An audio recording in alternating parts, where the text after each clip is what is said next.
I'm Mike Eastman. This is Ron Coburn from Savage Arms. We're on a successful mule deer hunt here in southern Colorado.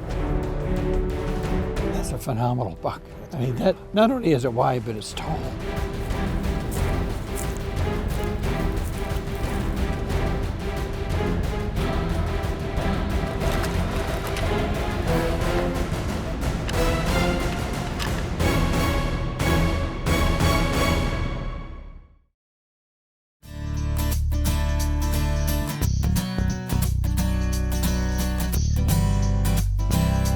Hi, I'm Guy Eastman, your host, and this is Eastmans Hunting TV. Today we're going to go into southern Colorado in pursuit of one of the hardest trophies to get in all of North America, and that's the trophy mule deer. We're going to be hunting with our good friend Ron Coburn from Savage Arms and my brother Ike Eastman. Now Ron's going to be hunting in southern Colorado during an early rifle season in September. Ron's hoping to punch a tag on a big old buck at least 180 inches, which would be his biggest buck of his lifetime so far. So let's not waste any time. Let's head down to southern Colorado and chase some big bucks. It's the end of September, and this southern Colorado country is just full of rutting elk. But Ron's not hunting elk, he's hunting mule deer. Although there's a lot of elk here, the mule deer are few and far between. But a lot of times when you do find a buck, it's a big one. A few years ago, I had a tag in this very same area.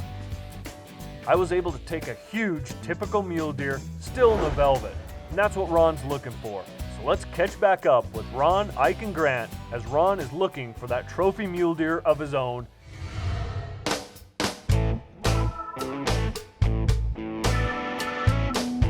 Ron arrived in camp a day early, but that's not going to stop him.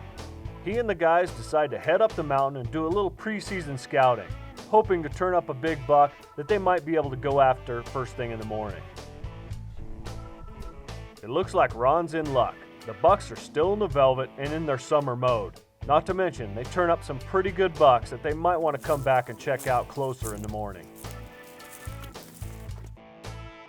These mule deer bucks are living on Easy Street. As they're still in the velvet, they're just kind of kicking back, enjoying the weather. But these bucks get really hard to hunt. As soon as they shed their velvet, they go nocturnal and anything can happen.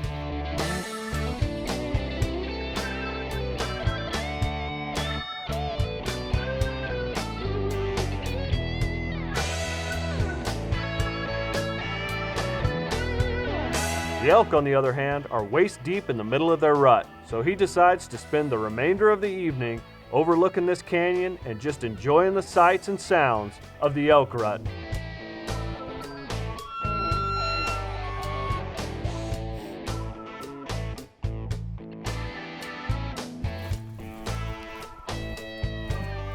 Ron, Ike, and Grant enjoy a western sunset, just as one final buck shows himself out of the dark timber. Without a doubt, Ron's expectations have to be running high for the hunt first thing in the morning.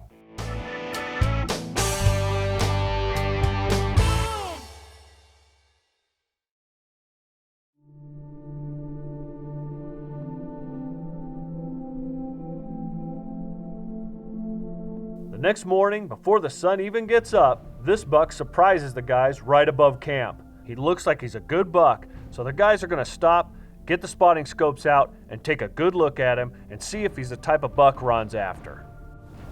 It's a great buck. He's over 190. He's got huge main beams. That's a phenomenal buck. I mean, that not only is it wide, but it's tall. And He's a great buck. He's a little short on one side, but you can't have everything, man, I'm telling you. look how the sun hits it now. Yeah, I think we ought to probably move before the sun hits him. I was seeing two non-typicals, but I did not see him last week.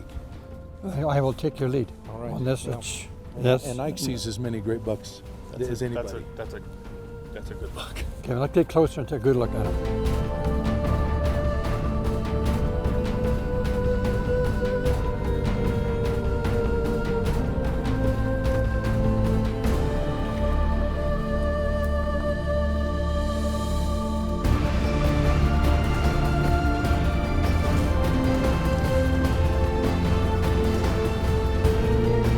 One thing's for sure, a big buck like this doesn't stay anywhere for very long. And this time of year, these big bucks are like vampires. As soon as that sun hits that hillside, this buck disappears into thin air.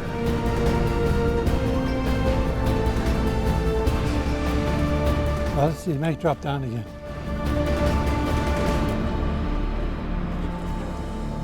Well, we got on that buck and just couldn't get the stars to align quick enough. The buck gave us a great opportunity, even just not long enough, and so he went crested over the hill, and we're just kind of going from ridgetop to ridgetop and picking it apart, see if we can find, you know, where he went or what he did. He's not too spooked. Grant was just telling me these deer will just typically, you know, they'll spook and then they'll just kind of go find another area and just hang out in it. I got to see it for 3.5 milliseconds. I actually saw it twice, but both times walking away from it, so it was a rump moving away, but all I could see, of course, was the headgear. He's a dandy. We're not giving up on him, and we've got a lot more bucks, but we're gonna see if we can't find George. George. George is, you yeah. named him George. We named him Named him George, George. for a reason that will not be Personal divulged yet. reasons. Yeah. And I'd like to tip George over for a number of reasons. Okay. All right. Georgie That's our Porgy. goal if we can. If not, we're gonna find Fred or John or somebody. George is it. It's all about George right now. Okay, we're focused on George.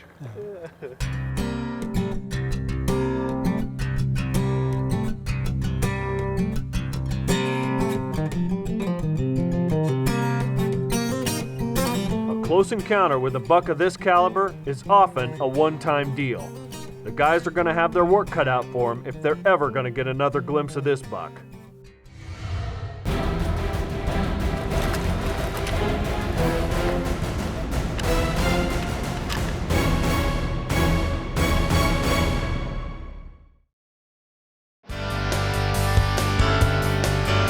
Let's catch back up with Ron Coburn of Savage Arms as he and my brother Ike Eastman are chasing trophy mule deer in southern Colorado. Ron's trying to punch his tag on a trophy mule deer over that 180-inch mark. Ron, come look at this buck. Take a look at Two bucks there together, right? Yeah, there is. Smaller One's going buck, up. but there's a nice buck. He's just not, Oh, look at that, yes. you know, he's a little weak on his back left. In fact, what is he, think 4 years old? How would you rate that body? Well, hard to tell exactly maybe, but perhaps around that 4.5 or maybe 5.5. Yeah. He's probably 5. Yeah, He's, you know, I think he's a 3-point on one side, isn't he? he is. Yeah. Either that or it has a little tiny point on top, but Yeah. that's what I'm saying. He's weak on his. Take a look here. You might have noticed that Ike and Grant are hunting these big mule deer from above, particularly in the morning.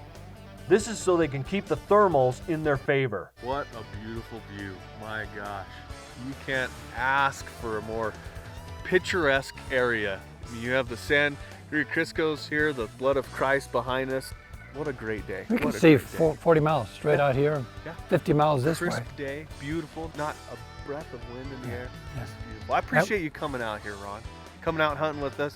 You know, I think our companies have a great history together. We have a great future together.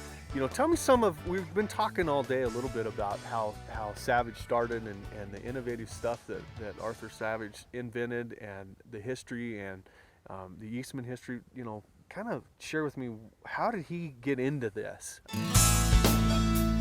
Arthur Savage, because there was a guy called Savage, Right. started the company in 1895 with the Model 95, which then became the Model 99. Okay. The first lever action fully enclosed rifle that could handle pointed bullets. And he made it affordable and brought it to market.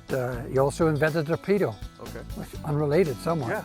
Yeah. A little bit later on, he invented the washing machine, the first mechanized washing machine. Right. And then the first home slimming device, an eccentric cam belt-driven Yeah. device in the 1920s.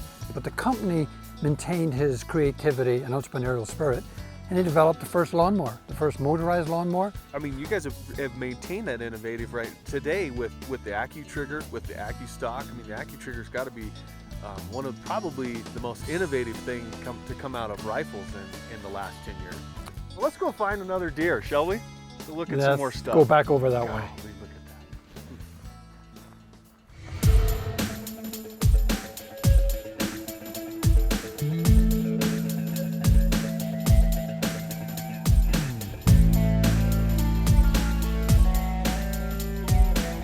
That's not quite what we're looking for. That is a beautiful buck. That's probably a 140, 145 at the most, full velvet. Look at the body, look at the colors, you know, just how perfect symmetrical it is. But it's not what we're here for.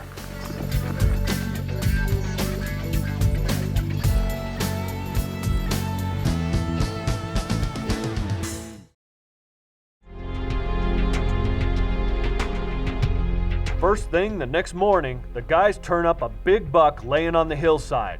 They think it could be that big typical from the first morning of the hunt. Really wide. He's wide and tall for that. He's very tall. Those back tines are super tall.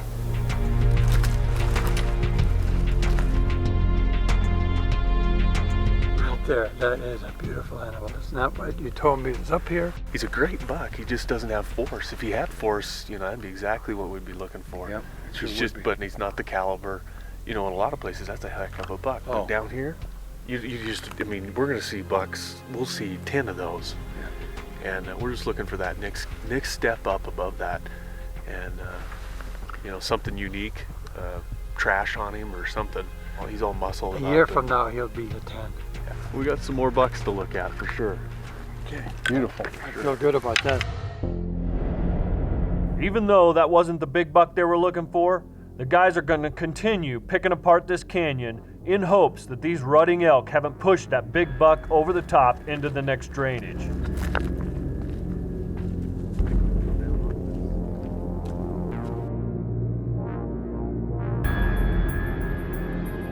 In one morning, we've seen elk, bull elk, buck deer, 5 coyotes, and 2 bears.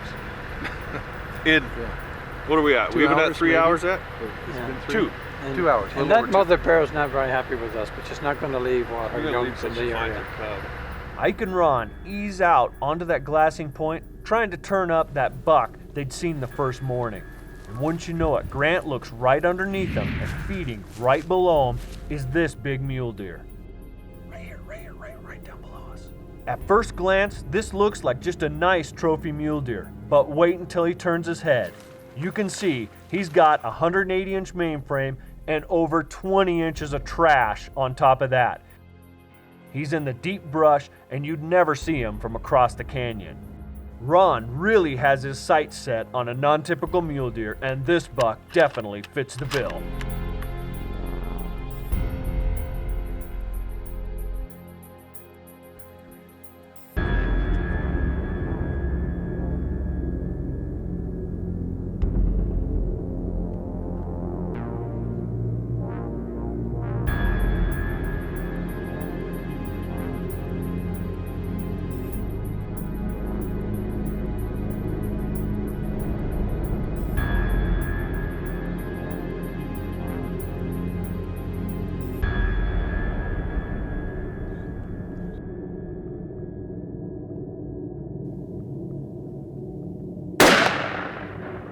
That's it. This buck has hidden inches everywhere. Congratulations, Ron. This is a trophy non-typical mule deer. He's got more points. That's what happened. Is I looked at him thinking, okay, but now, he's not all the main over. frame buck George is. No, but no, Harry. Harry, yeah, that's Henry. No, Henry. That's Oh, Henry. Sorry. Now Wow. Oh, what's this? Jumped right over him. Jumped right over your buck. He's got 30 inches of non-typical points. Oh, he's got 8 he's a 160 with a bunch of trash. That was too much antler to No, ignore. I agree. It's hard to pass a buck like that. Just put it in We your don't lap. see You that just very put much. it in your lap. And inlines are way more rare for us. We normally get the Kickers. stickers and kickers, but we don't get those inlines. Yeah, when he turned the first time, I went, oh, Wow. Yeah. He'll go 180. That's that got my attention.